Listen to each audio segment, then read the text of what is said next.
You know, I was surprised they'd been pretty quiet throughout most of the video.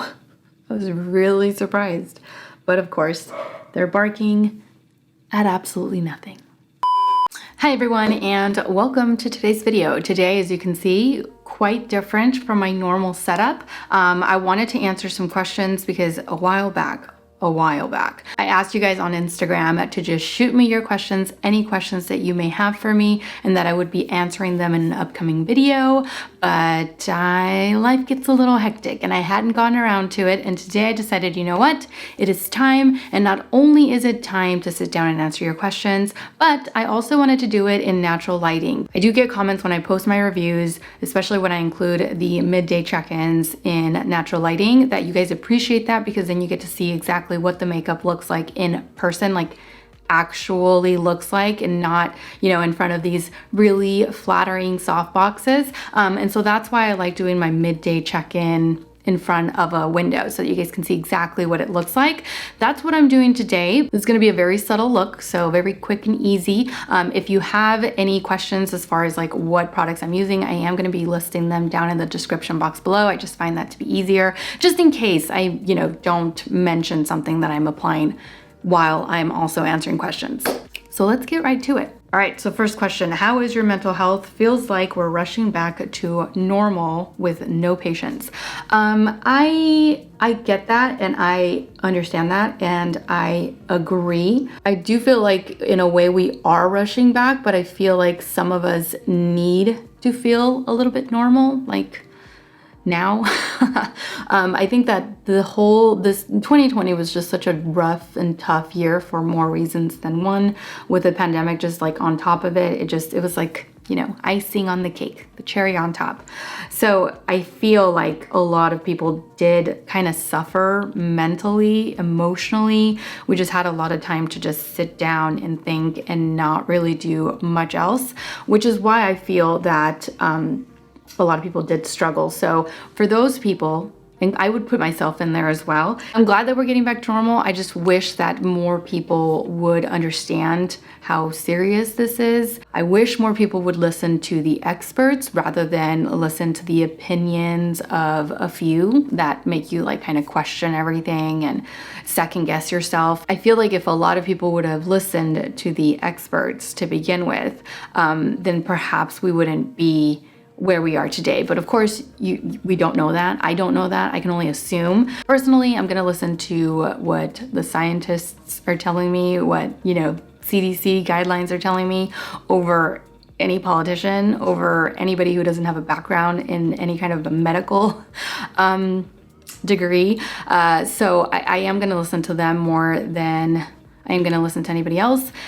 And I just wish more people would do that. I do. I hate how, like, and I don't want to talk about politics. I really don't want to talk about politics, but I hate how politicized this all has been, right? It's like, oh, if you wore a mask, then you were a Democrat. And if you didn't wear a mask, you were a Republican. I hate that it's turned into that, because it should just be about caring for one another, about getting out of this situation together, about pushing forward, and about, you know, really considering the people around you, their health, their well-being. But hopefully more people jump on the bandwagon. Personally, for me, I did decide to vaccinate. I am fully vaccinated. I'm happy with my decision. I'm glad that I did it. So to answer the question, I'm doing a lot better. My mental health is doing a lot better. It could be better, you know, but I feel like the therapy that I have been on, my therapist is amazing, and she has really truly helped give me the tools that I need in order to get through it. So if you are suffering with any kind of like emotional health or mental health or anything like that, and you feel like you're the only one, there's no one else to turn to, trust me, you're not the only one. I highly encourage anybody who's even asking me about therapy to try it. Try it. It'll do wonders. It really does. It has changed my perspective on like life, on other people completely. And I'm just so grateful. I hate that I had, you know, my panic attacks and my anxiety last year with everything that was going on, but I'm kind of thankful that it happened, because it led me to therapy, and it's been the most wonderful things. So I'm doing better. I'm doing a lot better. And if people would listen, I think a lot of other people would also be doing a lot better too. All right, next question. So if you follow me on Instagram, then last semester you may have seen me talk about school, and a lot of you were interested in exactly what I'm in school for. I'm currently working on a biological science major with a concentration in biomedical sciences. Wish me luck. I always knew that I wanted to go back to school. Because the industry that I was in, which was banking, it was just never really something that I was passionate about. It was just something, it was like a job. It was just a job. I wasn't passionate about it. I was an assistant branch manager, and it just didn't bring me any joy. Right after I left banking, I went into kind of more of the hospital setting. I worked at a clinic. I worked in the administrative side, so I didn't work in like the medical side of things. And I left that job to be a stay-at-home mom, but it just left me wanting more. And now that the kids are older, now that I'm able to kind of just decide what to do with my time, it's pretty much all mine since they're in school full time, I decided that I wanted to pursue this degree in order to contribute. You know, I felt like last year, I felt helpless last year. I still do, based on everything that's happening. And this is just, I think, a way for me to feel like I am contributing in a positive way. And I also feel like it is going to add to just allow me to be fulfilled or feel fulfilled. I mean, I love what I do here on YouTube. I love playing with makeup. It's definitely a passion of mine, but I don't foresee myself doing this forever. Like, I do want to go back into the workforce, but I also want to be able to contribute. So that is why I decided to go back to school. And yeah, like I said, wish me luck. All right, so before I start on my eyes, this is what I've been doing, and I highly recommend it. This is the Jaclyn Cosmetics Hydrating Under Eye Primer. I know there are more primers. I have a couple of other ones that I've just recently purchased that I do need to try out as well, but I really like this one. So before I go in with my eye makeup, I just apply this underneath the eyes because I want to give this a little bit of time to set. All right, so just applying some of that. And you see how it still looks a little wet? You don't want to go in with concealer right away. You want to wait for it to set before you apply anything on top of it. So while that sets, I'm going to work on the eyes. Next question, what state do you live in? I live in Georgia. I live in the beautiful state of Georgia. I really have enjoyed living here. We've been here for about 2 years now. And before we were here, we were in South Carolina, which I also really enjoyed. We were down by Charleston and I loved it. I eventually want to go back to Charleston. I just loved it there. It was such a cool city. I loved living there. Every weekend was something new. Every weekend we were out doing something, a different beach every week. It was just great. So eventually I want to move back there. But for now, we're here in Augusta, Georgia. I can't complain. Can't complain. Well, actually I can. I actually can complain about a couple things. The humidity and the heat is definitely something to get used to. I grew up in Colorado and it's zero humidity in Colorado, unless it's like snowing or raining, but you won't feel it because it's just such a dry climate.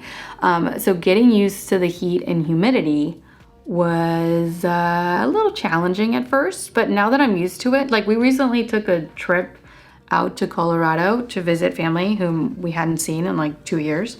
And while we were out there, I missed the humidity. I felt like my skin was super dry. My thighs, my arms, just everything, my elbows, everything was super dry. So as soon as we got back, I was like, okay, I think now that I know what humidity feels like, I prefer it. I definitely prefer it. All right, next question. Well, this is kind of a heavy one. It's been crazy lately. Have you had any negative experiences being Latina in the South? Personally, fortunately, I have not. However, once a certain someone took office, I am not gonna lie, I was a little worried. I thought twice about speaking to my mom out in public, like if I was on the phone with her, she and I usually speak Spanish. So I did think twice about even being outside, enjoying my backyard, speaking Spanish because of what my neighbors were going to say or what my neighbors were going to think, or if I was going to be confronted for speaking a different language. So that definitely has crossed my mind more than once. A lot, actually. Fortunately, I've never experienced anything myself. Like no one has ever been like hostile or just outright mean for no reason to me. I would like to think that I am a nice person and that, you know, people would judge me based on how I am, like, toward them rather than what I look like. You know, they would judge me more so on how I treat them, but you just never know. Next question. Oh, someone wanted to know if I've used the Kevin Aquan Skin Enhancer for concealing under eyes. I did, and I don't like it by itself at all. At all. I hate it by itself. Underneath a couple layers of concealer, it seems to work fine. Like when I did the, when I followed the Jackie Aina concealing the under eye area like tutorial, underneath like 3 other concealers, it looks great. As a color corrector underneath a few concealers, it looks great. But I've tried it on its own and I hate it. I've tried it as a color corrector underneath some of my favorite concealers and I hate it. So I can't. The only reason why I keep it is because, for one, it was so darn expensive and I have like 2 little jars of it. And for 2, I, just in case I need it for the Jackie Aina tutorial, because that made the under eye area like look really like concealed. But her tutorial is not something that I would wear on a regular basis. This is truly just for like glam, like full glam. If you've got somewhere fancy to go to and you want your under eye area to not move at all, that's what you do. And that's why I keep it. But honestly, I don't really reach for it very much because although it is very pigmented, it's super pigmented, it just does not stay put. It moves around, it creases, it looks awful after like an hour or 2 by itself. And like I said, I tried it underneath other concealers and I can't get it to work other than the way that Jackie Aina teaches. So yeah, I keep it just in case, you know, just in case I have somewhere to go, which I don't have anywhere to go lately. All right, next let's go on with corrector. Now that the under eye area is dry and set, I've been concentrating my corrector like just along the darker spots underneath the eyes, which is like here along the inner corners. Instead of doing the whole under eye area, because you don't have dark, well, most of us, some of us do, but most of us do not have the darkness from here all the way to here. And so I tend to just concentrate it along the spot that needs it. And that way it just lessens the products that are going underneath the eyes. I really love this corrector because look how well it neutralizes the under eye area. And it's not too orange, it's not too peach, it's not something that's going to look awful and very obvious. It like really subtly just neutralizes it. I do this, I pair it with a skin tint, and I'm good to go. Next question, did you go to cosmetology school or did you learn everything on your own? I definitely did not go to cosmetology school. Everything that I do and everything that I know, I've learned through trial and error. I did work for Estee Lauder for about a year, but it wasn't like a solid year. I was there, I forget what it's called. I want to say like an ABA or something. I forget the acronym. But essentially what I was doing is I was going to different counters, so like different stores that had an Estee Lauder counter, and I would help them. I would help them with sales. I would help them with staffing, just like whenever they needed someone or they needed someone to fill in a gap, especially over the holiday season. I was the one to do it. But I enjoyed the makeup portion of it. So applying makeup on different customers or helping them with shade matching or anything like that. I really enjoyed that. But the sales part, I'm not a salesperson. I've never been a salesperson. That's why when I was in banking, I hated it because it is heavily focused on sales and I cannot sell. But I could talk makeup all day long. And so that kind of helped, but it just wasn't something that I was passionate about doing. Like I really hated how much pressure was put on the people that worked at the counter to like sell. And so I only did it for about a year. And after that, I just started focusing more on YouTube and just uploading videos on YouTube. And yeah, so it was a nice experience. I learned a lot from working at the counters, but it wasn't like a passion. So that's the only kind of like, I guess, formal training that I've had, if any, because you did go to like different classes. They did have different meetings in which they would talk about different techniques, and they would talk about different products, kind of like what suits different age groups and stuff like that. So I did learn a lot, but I didn't love it. Everything that I know now is like a combination of like what I did during that time and what I've learned kind of like through trial and error on myself. I'm spraying my face with a stay spray. If you've never sprayed your face with a setting spray before going in with your foundation, with your concealer, with anything like that, try it. Try it and you will not regret it. You can thank me later. I love doing this step. Like I'm almost out. I need to buy another one. This one I really like. I really want to try the what is it called? The Urban Decay All-Nighter or something like that. I don't know why I don't know this. Like I should know this, right? Doing what I do, like what the hell? All right, let's answer another question. How do you balance responsibilities? That's a good one because I honestly don't know. Sometimes I feel so overwhelmed, especially when school's going, both for myself and the kids and my husband because we're all in school. So it can get a little hectic. It can get a little crazy when it comes to everybody needing something, needing to do something, needing to take care of something. So it's crazy, but it's not impossible. What I try to do is I live by my calendars. So I do have a planner and I do try to stick to that planner. And I do have like deadlines of things that need to get done by certain dates. And I do my best to follow it every single day. I'm better when school's going about like following and sticking to my planner than I am when school's out. Just because I feel like when school's out, you don't have that pressure to like have to get things done by this time.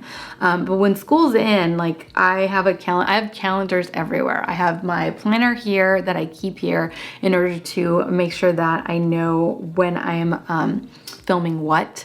And then I have another calendar downstairs that's specifically for like the kids, school activities, like anything that they have going on.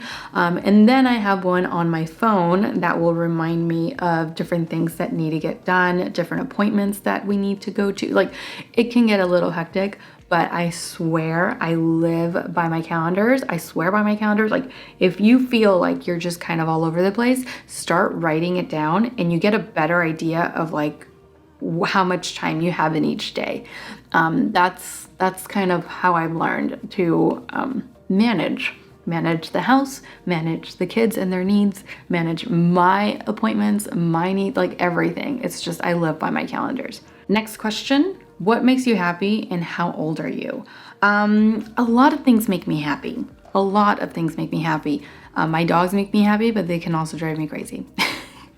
My kids make me happy and they really don't drive me that crazy. Not as crazy as I would think, because they're 9 and 6. And so they're at that age when they're like pushing and testing their boundaries.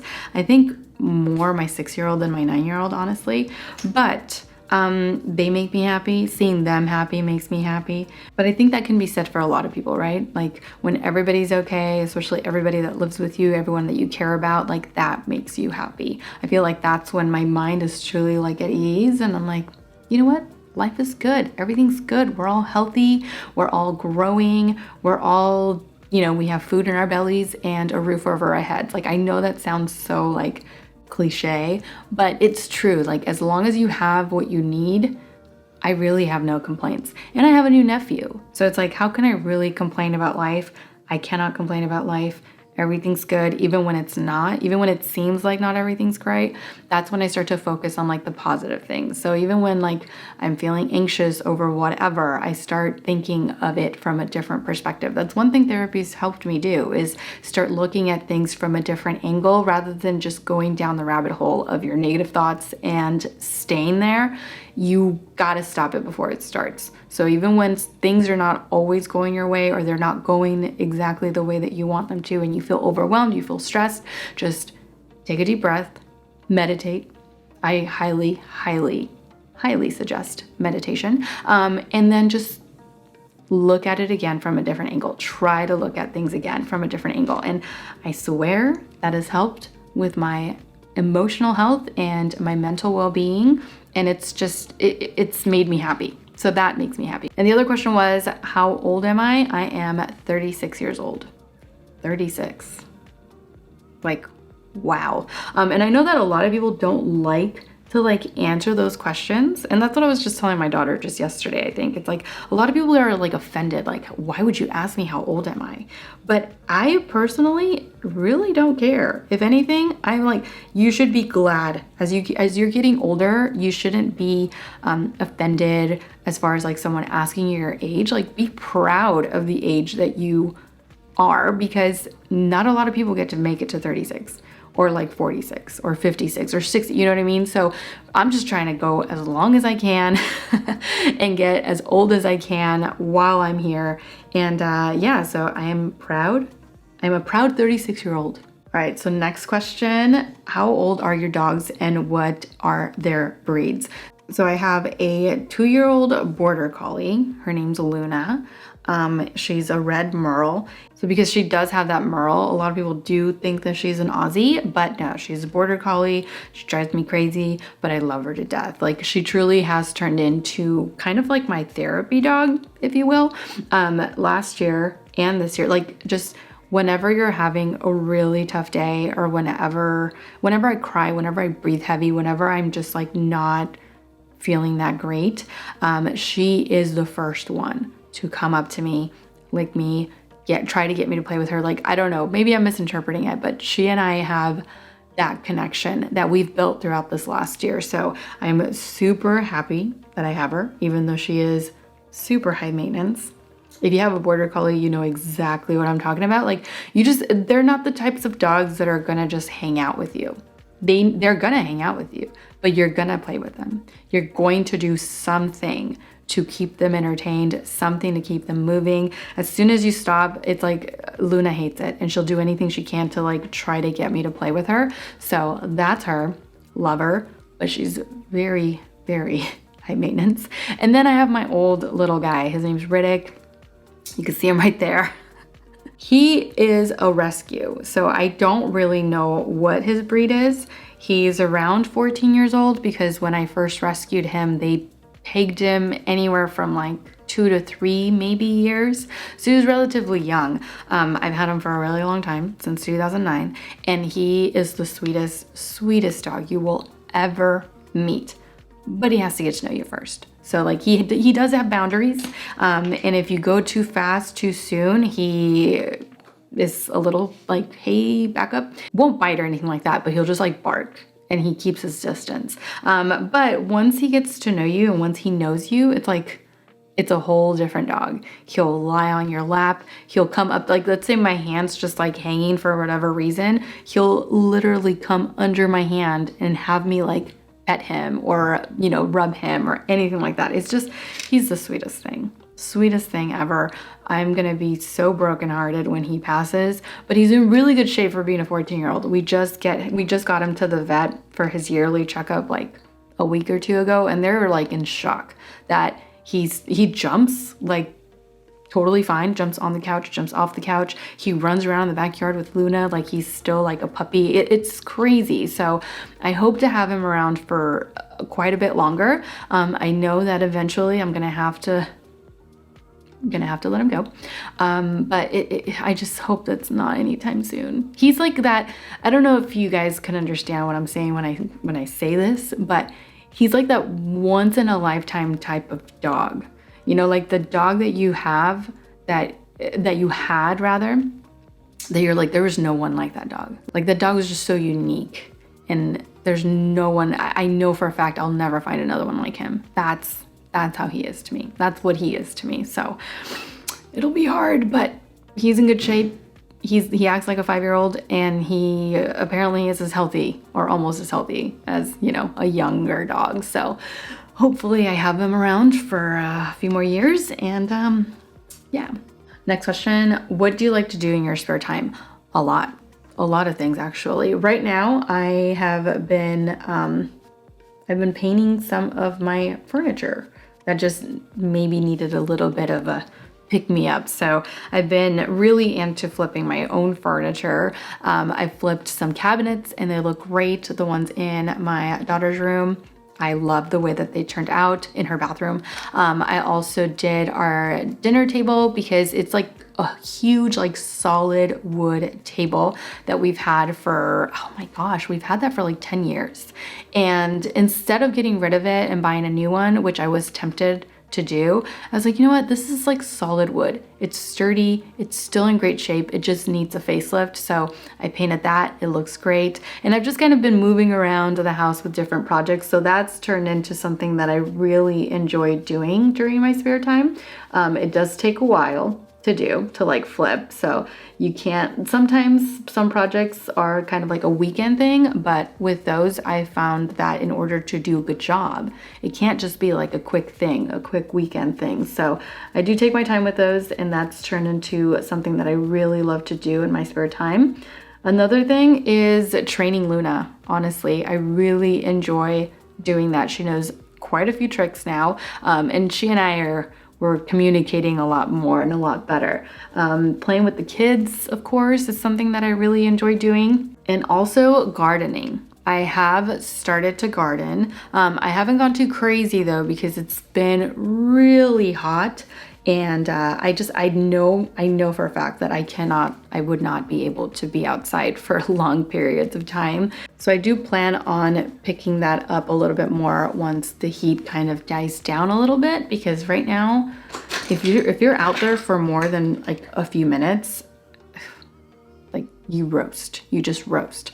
All right, and last question. This will probably be the last question since I'm finally almost done, but what is your current skincare routine? So currently, I actually really love my skincare routine. I enjoy doing it. I love the results that I'm getting. I'm still using some Averaglow products, but I'm not using the whole line. I've added a couple of things from Paula's Choice. I've also added the One Ordinary serum, and that truly has like made such a difference. So the Paula's Choice, I'm doing the retinol, like the 1%, and then I just added like an exfoliant.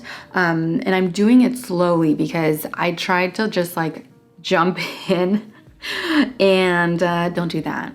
Don't do that. My skin was really suffering for about a week or two, just here around the mouth. Like I thought that my skin could handle me just like adding another product and doing it every single day. Definitely don't do that. Okay. Don't make my mistake. So I had to like back off and try it again. And now I'm seeing like really, really good results. So I'll show you guys exactly what I am using in my favorites. That's when you'll find different skincare products that I've incorporated that I really like, because I always add them to my monthly favorites. So you'll see my latest addition here in my monthly favorites for the month of July.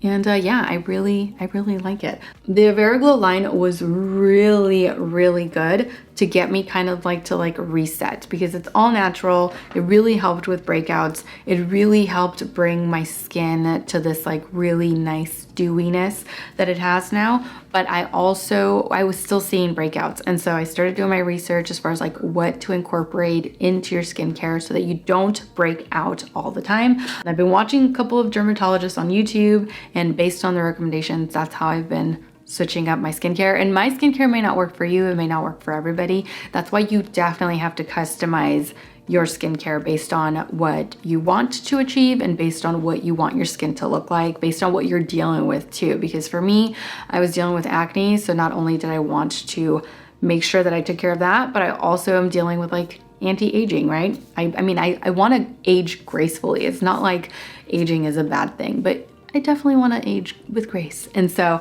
that's I've switched the focus, and I'm seeing the results. And I thought I was done, but I need to take care of the under eye area. Although I don't always do much with the under eye area, just depends on my mood. You know, sometimes I want to pop a little bit of color under here. Sometimes I don't. Today, I do. But who am I kidding? Like 9 times out of 10, I apply something underneath the eyes. I really like the way that the look comes together once you apply it a little bit of something to the lower lash line. I also want to brighten the under eye area just a tad. So instead of doing it with concealer, I always just brighten it with powder. So instead of using a lighter concealer in order to brighten up the under eye area, I just go in with a brightening powder, and then that way dark circles are concealed, they're good to go, and then I can just brighten up the under eye area with a little bit of powder. All right, and I have time for one last question. Any dupes for Becca under eye correctors? So in case you didn't know, Becca, I believe is still, I'm assuming, they're closing their doors as of September. And so it was hard for me to find a dupe for the Becca under eye brightening corrector. But I found one. It's from Beauty Pie. Beauty Pie. It's their super luminous corrector, super luminous genius corrector, something like that. And I swear, it's the exact same product, pretty much the exact same product. So if you have access to that I would definitely highly recommend from Beauty Pie. But the only issue with that is that Beauty Pie only ships to the UK and to the US, or no, Canada and the US, something like that. They don't ship worldwide, unfortunately, which is why I've been trying to find other correctors that work just as well. They may not be exactly the same, but that work just as well, that more people can access. So Live Tinted has some amazing correctors, and also this NARS Radiant Creamy Corrector, man. It is such a good product. It does not like leave the under eye area feeling excessively dry or excessively moisturized. It's just like the right amount of hydration. You can wear it by itself in order to just neutralize the under eye area. You can wear it under different concealers. Like, that is such a good corrector. There are some really good correctors out there, and I feel like I just need to start venturing out of my comfort zone in order to find more options for you guys. So don't you worry, I definitely am. All right, so this is the final result. This is what it looks like. This is what it looks like up close. So let me bring you guys in. So that is my skin with foundation, with concealer, with powder. As you can see, it's not like super duper smooth. Fine lines are right here. Totally normal. A little bit of texture right here, some texture here, a little bit of texture over here. I mean, texture, fine lines, a little bit of hollowness underneath the eyes, even a lot of bit of hollowness underneath the eyes. Like, it's totally normal. This is what makeup looks like up close and personal. And this is what it's supposed to look like. It's okay. So that completes today's video. Thank you guys so much for watching. I truly hope that you enjoyed this different setup that I have going on here. I've been wanting to do this for a while, and I'm glad that I finally got to it because I wanted to show you guys what makeup looks like on an actual person who doesn't have any filler or Botox. I don't have anything against filler or Botox. As a matter of fact, I thought about filler a couple of years ago, like very seriously thought about filler, but decided against it just for own personal reasons. Needles around my face, it just didn't sound good. It didn't sound like a good idea. So yeah, don't let social media make you feel like you have to look a certain way or your skin has to be a certain way. We all have fine lines. We all have texture. We all have like spotting that just happens. Embrace it and just love yourself for you. You are beautiful even without the filler, without the Botox, and without the filter on your picture. So make sure that you remind yourself of that whenever you do your makeup and you're trying to follow a tutorial and you're like, mine just doesn't look as good. It's probably because your lighting's not the same. And it's probably because you don't have a filter over your picture. It's probably because a lot of things, a lot of different things. So don't feel pressured into looking a specific way. Embrace your own beauty, embrace your own features, and just, yeah, I cannot drill that into you guys enough. Hopefully I was able to answer your questions or most of your questions. I really love interacting with you guys over on Instagram. So if you haven't done so already, make sure that you follow me over there. I really do mean it when I say I love to interact with you guys. I try to get to as many people as I can whenever you do have a question. I'm so sorry if I haven't gotten to your question or if I haven't answered a direct message. It's just, it can get a little hectic and sometimes there aren't even enough minutes during the day for me to do everything that I need to do. So if I haven't answered your direct message, I'm so sorry. Please don't be mad. But I will try to get to everybody. Yeah, I at least I do. I do try, so. Anyway, don't forget to subscribe to my channel so that you don't miss out on future videos. As always, take care, and I will see you all in my next one. Mwah. Bye.